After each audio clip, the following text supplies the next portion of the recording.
темата која што овдека во поканата, а тоа е анализа за почитување на уставното загарантирано право на презумпција на невиност и злоупотреба на притворот, со оглед дека овие другиве две прашања заслужуваат малце поголемо образлагање, така да не верувам дека за овие 5 минути ќе имам време и да стигнам до таму.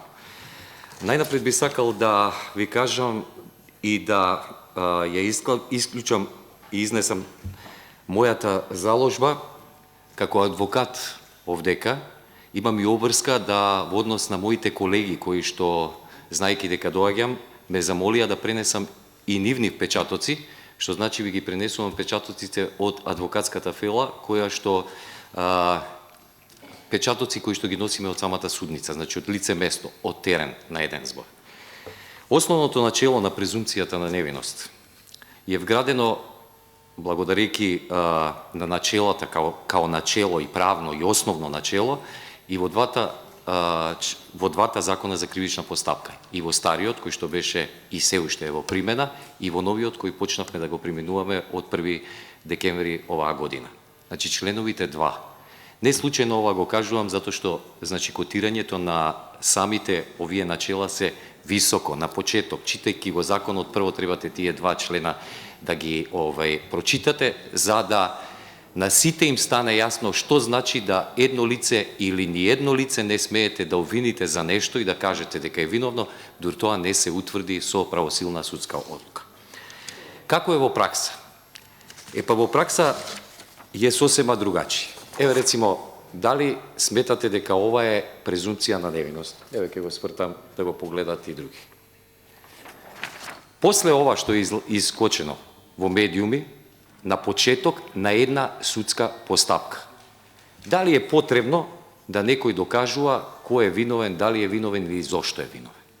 Овде имате, гледате хапсење на едно лице, да не влегуваме сега у детали, ова е од 2007 година, као што гледате по датумите, каде што е значи на званични медиуми искочено, од страна на специјалните единици ги гледам по амблемите, тоа се единиците тигри.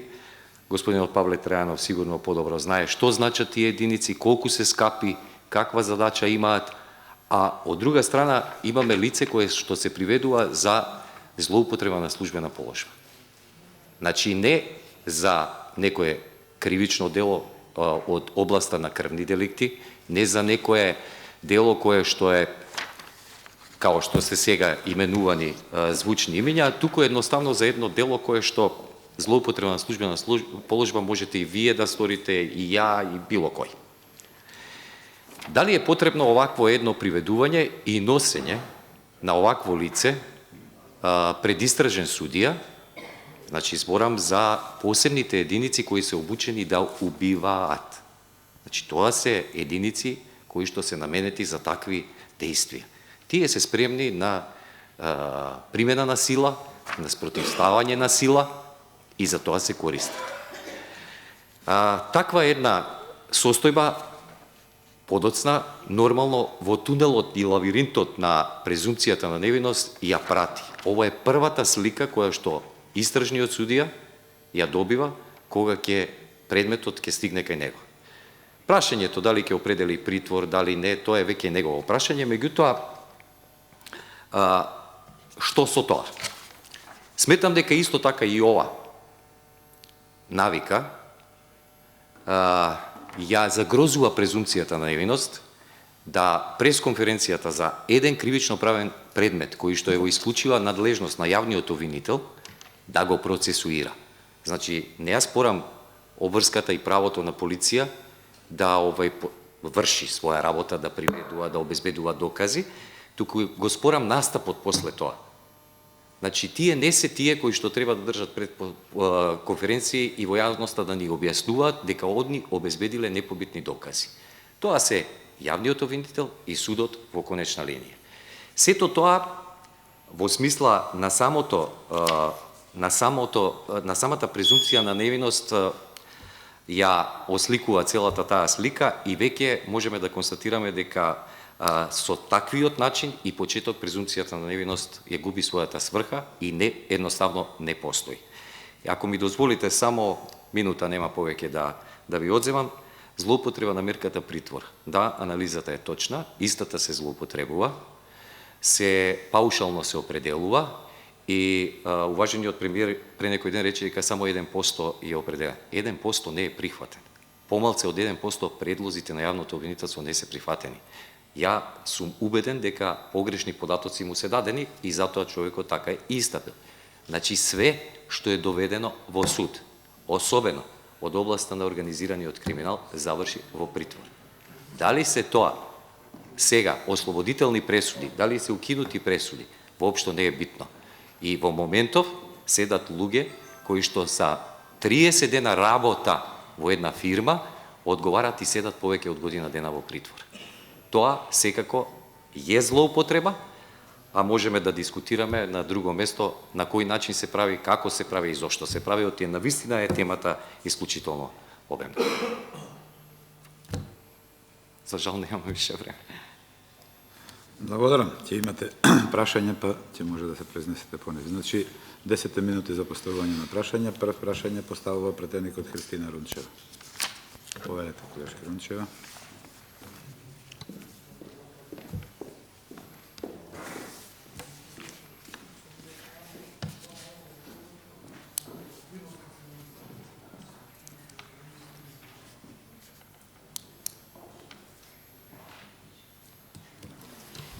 Ви благодарам, председателя. Ви благодарам, господине Вуич, за вашето излагање и за изнесените размислувања пред оваа јавна расправа.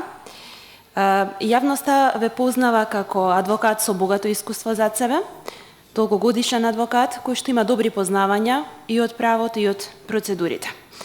Исто така ве познаваме и како политички ангажиран и активен човек, имајќи предвид дека од пред неколку месеци сте дел од надзорниот одбор на Социјалдемократскиот сојуз. Ве идентификуваме и како бранител на Рамковскиот случај од Пајажина. Истовремено се сеќаваме на вас и како кандидат за градоначалник од редовите на СДСМ во општина Центар во 2009 година. Внимателно ги сослуша вашите ставови по однос на денешната тема за дискусија на оваа јавна надзорна расправа и видов дека вие главно се задржавте на она што значи прекршување на пресумпција на невиност. Сепак јас би сакала моето прашање да го формулирам во насока на притворот, бидејќи ги проследи вашите размислувања, вашите ставови во однос на притворот кој што беше изречен за господинот Шиповиќ. Па би сакала да слушнам од вас како виден познавач на оваа област, дали сметате дека ако постојат основани сомневања за одредено лице, кои што се подкрепени со докази, истото тоа лице е дел од владеачката структура, конкретно во случајов од ВМРО ДПМН, без разлика дали се работи за лице кое што е само политички активно, значи зборуваме во редовите на една партија, владеачка структура, или во некоја општина, или пак се работи за висок функционер, да речеме од редовите на управата за јавни приходи, дали сметате дека не треба да се гони со потирница или не треба да му се изрече притвор, само поради фактот што е член на одредена политичка партија? И што ако МВР, да речеме, или јавното обвинителство дојде до одредени докази, сомневања кои што постојат за определена личност, дали треба да постапува во таквите случаи, доколку се работи за лице кое што е припадник на одредена политичка партија, во случајов владеачката политичка партија? Ви благодарам. Благодарам за прашањето. За ваша информација, јас сум председател на надзорниот одбор. Тачно е дека сум кандидат, бев кандидат за градоначалник на општина Центар и навистина се гордеам да у една таква партија дојдам до тој ниво на функција. Она што се случува во мојата судница, мојата кажувам затоа што секојдневно сум во неа, као што и вашите собраниски овие ходници се ваши, она што се случува во мојата судница не познава ни политичка определба, нити верска, нити национална. Значи, секој притвор, глобално сега зборам, без оглед дали се работи за политичка партија или припадник, тоа воопшто не ме интересира. Конкретно ме прашате за господинот Шиповиќ. Не знам дали знаете, не знам дали ќе ми се наљути колегата кој што е бранител моментално во тој предмет, за господинот Шиповиќ се определени основи за определување на мерка притвор. Значи, тоа е опасност од бегство и трајње на истрага. Ние тврдиме и цело време дека нема основи за притварање. Основите за притварање на притвор се тогаш кога едно лице ќе го фатите дека се обидува да бега, дека се продава свој имот, не се јавува на покани, има очигледна опасност дека спрема бегство и дека ќе избега од лицето на правда. Каде е тука основот за господинот Шиповиќ на враќањето во земјата? Во постапка пред австријските судови, кога ќе даде изјава дека не сака да му се води никаква постапка пред независен австријски суд, го сака веднаш да биде естрадиран во Македонија, каде е тука опасност и каде вие еве ја гледате опасноста дека тој бега? Втората работа, значи попречување на истрага или сокривање на сведоци. Кога се поднесува кривична пријава против едно лице? Дали сега, од кога е решението поднесено, од кога е покрената постапка, сега ќе ги бараме доказите? Значи, тоа е све завршено. Сите докази се обезбедени. Процесот на машино промет трае 10 години. Имате десетина предмети кои што се врзани со тој процес. И на крај крајава, господинот Шиповиќ е исклучителен човек, затоа што во моментов е председавач на општина, која што единствена сега кубури со средства која што или со работа, затоа што нивниот председавач е во притвор. Тоа не е припадник на политичка партија.